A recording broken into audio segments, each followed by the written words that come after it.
Hello guys, welcome back to our channel. আশা করি সবাই ভালো আছো, আমরাও ভালো আছি। এই যে আমরা এতটাই কুড়ে হয়ে গেছি যে কি আর বলবো।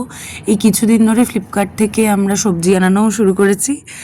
কিছুদিন বলতে বেশ কয়েকবারই আনানো হয়ে গেল। তো এই যে টুকটাক যা লাগতো সমস্ত কিছুই নিয়েছি। আর 8 টাকা না 9 টাকা সম্ভবত খুব ভালো একটা ডিল চলছে।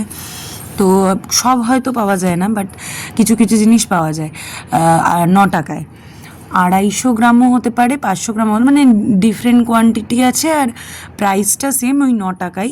কিন্তু সমস্ত কিছু নয়, কিছু কিছু জিনিস পাওয়া যাচ্ছে। তো যাই হোক, আমাদের যা যা লাগবে সবই আনিয়েছিলাম। 9 টাকার জিনিসও আনিয়েছিলাম, এক্সট্রা যা লেগেছে সেগুলোও আনিয়েছিলাম।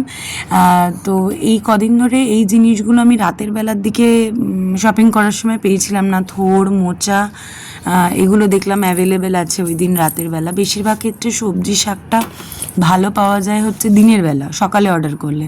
তো এই যে দেখতেই পাচ্ছ, থোড়, এঁচোড়, মোচা, যা যা লাগতো। আর সব থেকে একটা ভালো জিনিস যেটা নিয়েছি সেটা হচ্ছে এই শুক্তোর একটা মিক্স পাওয়া যাচ্ছিল। আমি ভেবেছিলাম সমস্ত সবজি কেটে দেবে, বাট যে সবজিগুলো কাটলে কালো হয়ে যায় সেগুলো কেটে দেয়নি। কাঁচকলা, বেগুন আর আলুটা গোটা দিয়েছিল, বাকি সজনের ডাঁটাটা কাটা ছিল। এদিকে উচ্ছে, আলু এসব নিয়ে বেশ অনেক কিছুই শপিং করা হলো। আর এই দেখো পাপনের অবস্থা।